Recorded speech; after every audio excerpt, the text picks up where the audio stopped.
નમસ્કાર મિત્રો, મનોવિજ્ઞાનનો આપણો આ ત્રીજો લેક્ચર છે. પહેલા બે વિડીયો નિહાળવા માટે પ્લેલિસ્ટની મુલાકાત લેજો અને ક્રમશઃ વિડીયો નિહાળશો એટલે તમને મનોવિજ્ઞાન સરળતાથી સમજાઈ જશે. આજના આ વિડીયોમાં આપણે મનોવિજ્ઞાનના અભિગમો ભણવાના છે અને ત્યારબાદ અભિગમોમાંથી આપણે એના પીવાયક્યુ અને પ્રશ્નો જોશું. તો સર્વપ્રથમ વાત કરીએ જૈવ અભિગમની. જૈવ, તમે 10મા ધોરણમાં જૈવિક ક્રિયાપાઠ ભણી ગયા હશો. જૈવિક ક્રિયા એટલે આપણા શરીરની અંદર થતી જેટલી ક્રિયાઓ હોય એ બધી જૈવિક ક્રિયાઓ છે.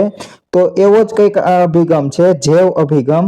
તે માનવ વર્તનને સમજવા માટે વ્યક્તિના મૂળમાં રહેલા રંગસૂત્ર, જનીન તત્વ, ગ્રંથિઓના રસસ્ત્રાવો, ચેતા પ્રવાહો, શરીર રચના, જ્ઞાનેન્દ્રિયો, સ્નાયુતંત્ર, કર્મેન્દ્રિયો, તો આ બધા જ છે તે આપણા શરીરની અંદર આવેલા અંગો છે. જેમ કે ડીએનએ આપણે કહીએ છીએ, ત્યારબાદ આપણે ગ્રંથિઓ વિશે ધોરણ 10માં અભ્યાસ કર્યો. શરીરની રચનાઓ છે, આપણે જ્ઞાન મેળવીએ એ બધી ઇન્દ્રિયો, જે આપણે કામ કરીએ તેના માટે જે ઇન્દ્રિયો વપરાય છે, કર્મેન્દ્રિયો, તો સ્નાયુતંત્ર છે. તો આ બધી જ વસ્તુ છે માનવ શરીરની અંદર આવે છે. તો આ બધી વસ્તુ જૈવ અભિગમમાં આવશે. પરંતુ કેટલાક આંતરિક અનુભવો અને અમુક પ્રકારના વર્તનની સમજૂતી આપવામાં આ અભિગમ નિષ્ફળ નીવડે છે. એટલે આ અંદરની વસ્તુ આપણે જાણી શકીએ, એ કોઈ બીજાના મનમાં શું ચાલે આપણે કઈ રીતે જાણી શકીએ એમ. તો અમુક અંશે આ નિષ્ફળ નીવડ્યું. માનવીનું વર્તન એ જૂથ ક્રિયાઓ, સામાજિક સાંસ્કૃતિક વાતાવરણ ઉપર પણ આધાર રાખે છે, જ્યાં જૈવિક ક્રિયાઓને સ્થાન નથી. બધા સાથે બેઠા હોય અને ત્યાં કોના મનમાં શું ચાલે તો એની ઉપરથી, એટલે કે એના ઉપરથી આપણે આ નક્કી કરી શકીએ નહીં. એટલા માટે આ જે જૈવ અભિગમ છે તે નિષ્ફળ નીવડે છે. તો તમને પ્રશ્ન પૂછાય કે કઈ પ્રક્રિયાઓમાં જૈવ અભિગમ નિષ્ફળ નીવડે છે? તો જૂથ ક્રિયાઓ, સામાજિક અને સાંસ્કૃતિક વાતાવરણ ઉપર આ જૈવ ક્રિયા દર્શાવાતી નથી. આમ જૈવિક અભિગમની પોતાની મર્યાદાઓ છે.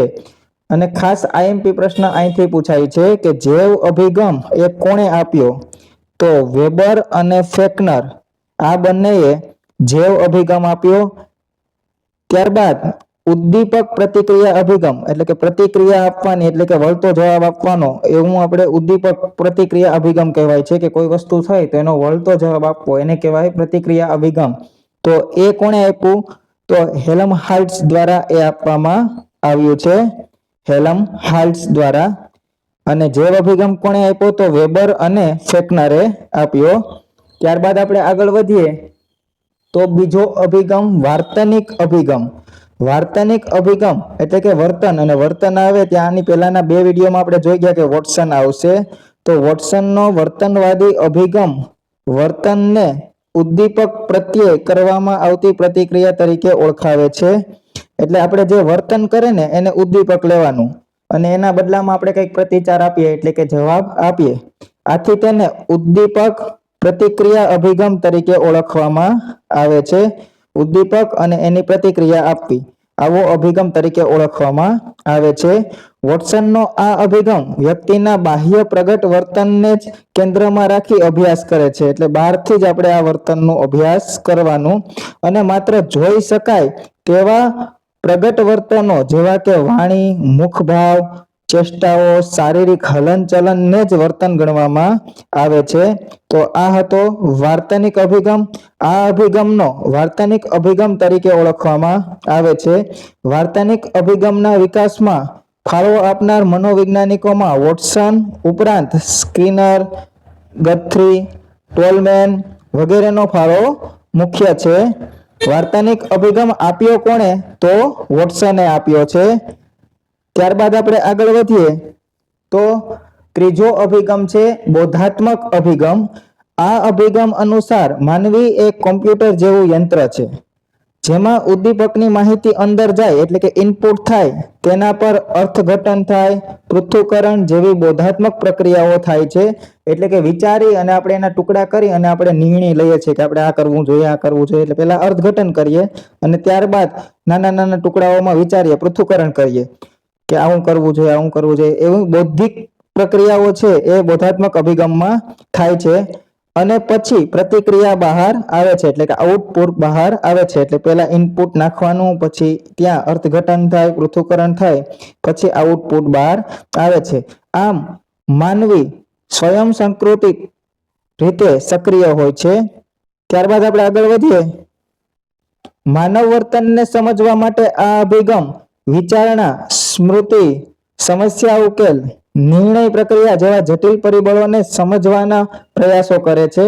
તો માનવ વર્તનને સમજવા માટે જે આ અભિગમ છે એમાં વિચારણા હોય, સ્મૃતિ હોય, સમસ્યા ઉકેલ હોય, નિર્ણય લેવાના હોય કે કોઈ જટિલ પરિબળો હોય તેને સમજવાનો પ્રયાસ કરે છે. આ જે બોધાત્મક ઉપચાર છે તે ઉપચાર કોણે પૂછાય તો એરોન બેક. અને બોધાત્મક વિકાસ કોણે આપ્યો તો જીન પિયાજે. મનોગત્યાત્મક અભિગમ, આ અભિગમ માનવીના મનના અજ્ઞાત પાસા પર ભાર મૂકે છે.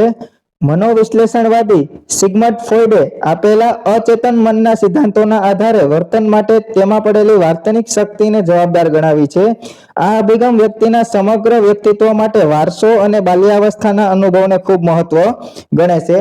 દાખલા તરીકે બાળપણમાં કોઈ ક્રિકેટર છે, ક્રિકેટ રમતો હોય અને શોર્ટ બોલમાં વધારે આઉટ થતો હોય તો એને હજુ એ શોર્ટ બોલ પ્રત્યે થોડો અણગમો હોઈ શકે. તો એ બાલ્યાવસ્થાનો અનુભવ અહીંયા જે થતો હોય, આ બધા અભિગમો છે તે મનોગત્યાત્મક અભિગમમાં આવશે, આવું સિગમન્ડ ફ્રોઈડ કહેતા.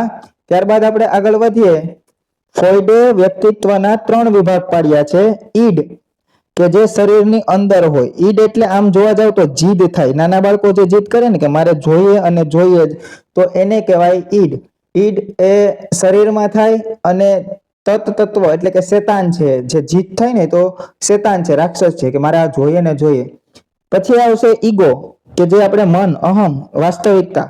દાખલા તરીકે આપણે થોડાક મોટા થાય એટલે આપણે ઈગો આવે કે નહીં આ વસ્તુ ન હોય તો થોડી ચલાવી લેવી જોઈએ, એવું થાય. અને ત્યારબાદ આવે સુપર ઈગો, એટલે એ આત્મા સાથે સંકળાયેલ છે. ઈગો છે એ મન સાથે અને ઈટ છે એ શરીર સાથે. તો જે ઉપરનો અહમ હોય એ દૂર થઈને નૈતિક મૂલ્ય આવે કે આ ન હોય તોય ચાલે, એમાં વાંધો ન આવે. એટલે પહેલા ઈડ કે જીદ જ થાય, ત્યારબાદ ઈગો કે આ કરવાથી આવું થઈ શકે, ન કરાય, ત્યારબાદ આ ન હોય તો ચાલે, એવું એને કહેવાય સુપર ઈગો. તો આવી રીતે ફ્રોઈડે વ્યક્તિત્વના 3 વિભાગ પાડ્યા છે.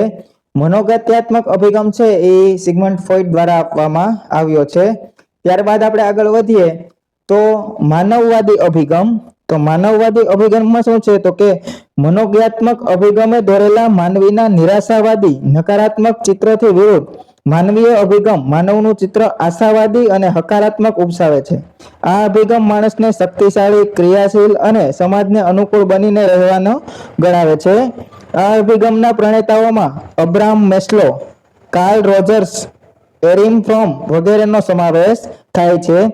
આ અભિગમ છે ને મનુષ્યને પોઝિટિવ બનાવે છે, શક્તિશાળી બનાવે છે કે ના તારાથી થઈ જ જાય, હકારાત્મક વસ્તુ છે, આ આશાવાદ જગાડે છે.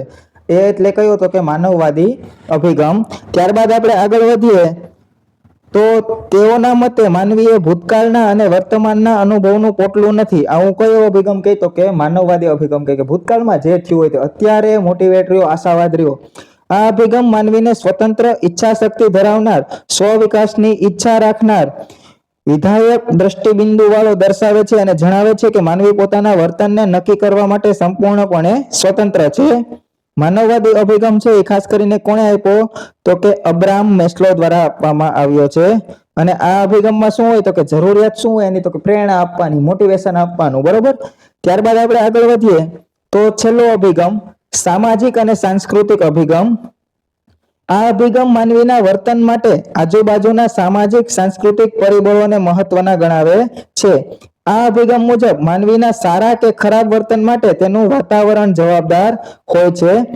વ્યક્તિના વર્તન માટે તેના સામાજિક સાંસ્કૃતિક મૂલ્યો, ધોરણો, દરજ્જો, ભૂમિકાઓ જવાબદાર હોય છે. એના સામાજિક અને સાંસ્કૃતિક મૂલ્યો છે એ વધારે પડતા જવાબદાર હોય છે. સામાજિક સાંસ્કૃતિક અભિગમ કોણે આપ્યો તો વાયગોમ્સ્કી દ્વારા આપવામાં આવ્યો છે. ત્યારબાદ આપણે આ 6 અભિગમ ભણી ગયા. હવે આની પરથી આપણે પ્રશ્ન જોઈએ. તો પહેલો જ પ્રશ્ન છે કે મનોવિજ્ઞાનના અભિગમો કેટલા છે? તો અહીં આપણો જવાબ થશે 6. જેવ અભિગમ કોની દેણગી છે, એટલે કોણે આપ્યો ટૂંકમાં? તો અહીં 4 ઓપ્શન છે, તેમાંથી જેવ અભિગમ છે તે કોણે આપ્યો છે તો કે ફેકનર અને વેબનર, એટલે કે એ અને બી આ બંનેએ આપ્યો છે? ઉદ્દીપક પ્રતિક્રિયા અભિગમ કોણે આપ્યો છે? તો ઉદ્દીપક પ્રતિક્રિયા અભિગમ છે તે હેમલમ હાલ્સ દ્વારા આપવામાં આવ્યો છે. બોધાત્મક ઉપચારનો અભિગમ કોણે આપ્યો છે? તો ઉપચાર આવે ત્યાં બેક, એરોન બેક દ્વારા આપવામાં આવ્યો છે. ત્યારબાદ જીન પિયાજેનો કયો મનોવૈજ્ઞાનિક અભિગમ પ્રચલિત છે? તો ઉપચાર છે તે કોનો હતો? તો કે બેકનો, અને વિકાસ છે તે બોધાત્મક વિકાસ છે તે જીન પિયાજેનો છે. માનવતાવાદી અભિગમના પ્રણેતા કોણ છે? તો માનવતાવાદી અભિગમના પ્રણેતા છે અબ્રાહમ મેસ્લો. Abraham Maslow. ત્યારબાદ આપણે આગળ વધીએ તો અબ્રાહમ મેસ્લોના માનવતાવાદી અભિગમ બીજા કયા નામે ઓળખાય છે? તો માનવતાવાદમાં શું આવે? મોટિવેટ કરવાનું હોય એટલે એને કહેવાય જરૂરિયાત અને પ્રેરણા. ફ્રોઈડનો મનોવિશ્લેષણવાદ બીજા કયા નામે ઓળખાય છે? તો તેને મનોગત્યાત્મક અભિગમ કહેવામાં આવે છે. ત્યારબાદ આપણે આગળ વધીએ તો મનોગત્યાત્મક અભિગમના પ્રણેતા કોણ હતા? તો સિગ્મન્ડ ફ્રોઈડ. આ આઈએમપી જોડકું છે, આગળ આપણે થિયરી ભણ્યા તેમાંથી છે. રચનાવાદ કોણે આપ્યો? તો વિલ્હેમ અને ટીચનરે. કાર્યવાદ કોણે આપ્યો? તો વિલિયમ જેમ્સ અને જોન ડ્યુએ. વર્તનવાદ તો કે જેબી વોટસન. સમષ્ટિવાદ તો કે સમષ્ટિવાદ છે તે વર્ધીમન, કોહલર અને કોફકા. અને મનોવિશ્લેષણવાદ એ સિગ્મન્ડ ફ્રોઈડ દ્વારા આપવામાં આવ્યો છે. જૈવ અભિગમ નીચેનામાંથી શાનો આધાર રાખે છે? તો જૈવ અભિગમ છે તે વર્તનનો આધાર નથી રાખતું. રંગસૂત્રો, ત્યારબાદ જનીન તત્વો, ગ્રંથિઓના રક્તસ્ત્રાવો, ચેતા પ્રવાહો, પુનરાવર્તનનો નથી રાખતો. શરીરની રચનાઓનો, જ્ઞાનેન્દ્રિયોનો, સ્નાયુતંત્ર અને કર્મેન્દ્રિયોનો. તો આપણો જવાબ થશે સી. ત્યારબાદ આપણે આગળ વધીએ તો જૈવ અભિગમની મર્યાદાઓ નીચેનામાંથી કઈ છે? તો આપણે આગળ અભ્યાસ કર્યો એ રીતે જૂથ ક્રિયાઓ, સામાજિક વાતાવરણ અને સાંસ્કૃતિક વાતાવરણ ઉપર એક ત્રણેય એની મર્યાદા છે. વોટસન વર્તનવાદી અભિગમ વર્તનને શાના વર્તન તરીકે ઓળખાય છે? તો ઉદ્દીપક પ્રત્યે કરવામાં આવતી પ્રતિક્રિયા. ત્યારબાદ આપણે આગળ વધીએ તો વાર્તનિક અભિગમને બીજા કયા નામે ઓળખાય છે? તો ઉદ્દીપક પ્રતિક્રિયા અભિગમ તરીકે ઓળખાય છે. ત્યારબાદ આપણે આગળ વધીએ તો વોટસનનો વાર્તનિક અભિગમ કયા વર્તનને જ માન્ય ગણે છે? વાણી, શારીરિક હલનચલન કે મુખભાવ અને ચેષ્ટાઓ. તો આપેલ તમામ. ત્યારબાદ વાર્તનિક મનોવિજ્ઞાનના વિકાસનો ફાળો આપનાર મનોવૈજ્ઞાનિકમાં વોટસન ઉપરાંત કોણ કોણ હતા? તો એમાં વોટસન ઉપરાંત સ્કિનર અને ટોલમેન પણ હતા, એટલે આપણો જવાબ થશે એ.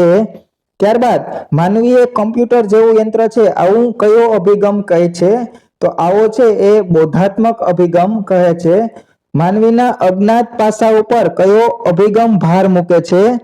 તો અજ્ઞાત પાસા છે જે માનવીના તેના ઉપર મનોજ્ઞાત્મક અભિગમ છે તે ભાર મૂકે છે. ત્યારબાદ આપણે આગળ વધીએ નીચેના વિધાનોમાં કયા વિધાનો સાચા છે? વ્યક્તિના સમગ્ર વ્યક્તિત્વ માટે મનોજ્ઞાત્મક અભિગમ વારસો અને બાલ્યાવસ્થાના અનુભવોને ખૂબ મહત્વ આપે છે. આ વિધાન સાચું છે. મેસ્લો માનવતાવાદી અભિગમ વિશે વાત કરતા આ ખોટું છે. જીન પિયાજે જૈવ અભિગમની વાત કરી છે, આ ખોટું છે. વ્યક્તિત્વના કુલ 4 વિભાગ ફ્રોઈડે આપ્યા અને આ ખોટું છે, 3 જ આપ્યા. તો માત્ર એક જ સાચું છે. વ્યક્તિત્વના કુલ કેટલા વિભાગોની વાત સિગમન્ડ ફ્રોઈડના તેના મનોજ્ઞાત્મક મનોવિશ્લેષણવાદમાં કરે છે? તો 3 ની વાત કરે છે. એ 3 ક્યાં ક્યાં છે? તો ફ્રોઈડના મતે વ્યક્તિત્વના 3 વિભાગ પાડ્યા. આપણે આગળ જોયું ઈડ, ઈગો અને સુપર ઈગો. આ આઈએમપી પ્રશ્ન છે. ત્યારબાદ આપણે આગળ વધીએ ઈડ, ઈગો અને સુપર ઈગો અનુક્રમે કોની સાથે જોડાયેલ છે? તો ઈડ છે તે શરીર સાથે, ઈગો છે તે મન સાથે અને સુપર ઈગો છે તે આત્મા સાથે. ઈડ કઈ પ્રકૃતિ છે? તો આપણે આગળ થિયરીમાં વાત કરી કે ઈડ જીત છે તે શેતાની પ્રકૃતિ છે. ત્યારબાદ આપણે આગળ વધીએ કયો અભિગમ માનવનું ચિત્ર આશાવાદી અને હકારાત્મક તરીકે ઉપજાવે છે? તો માનવવાદી અભિગમ છે તે. તો અહીં આપણો જવાબ થશે બી. માનવવાદી અભિગમ સાથે કયા મનોવૈજ્ઞાનિક જોડાયેલા છે? તો આપેલા તમામ અબ્રાહમ મેસ્લો, એરિક કોમ અને કાર્લ રોજર્સ, એટલે કે આપેલા તમામ. આ વિડીયો તમને ગમ્યો હોય તો મિત્રો સાથે શેર કરો. શોર્ટમાં આપણે ખૂબ સારી રીતે મનોવિજ્ઞાન ભણી રહ્યા છે દેશી ઉદાહરણો સાથે. તમે મિત્રો સાથે શેર કરશો તો અમારું મોટિવેશન વધશે અને પ્લેલિસ્ટમાંથી જઈને પહેલેથી વિડીયો જોશો, ક્રમબદ્ધ રીતે વિડીયો જોશો એટલે મનોવિજ્ઞાન તમને ખૂબ સરળ લાગશે. મળીએ નવા વિડીયો સાથે, ત્યાં સુધી જય હિન્દ, જય ભારત.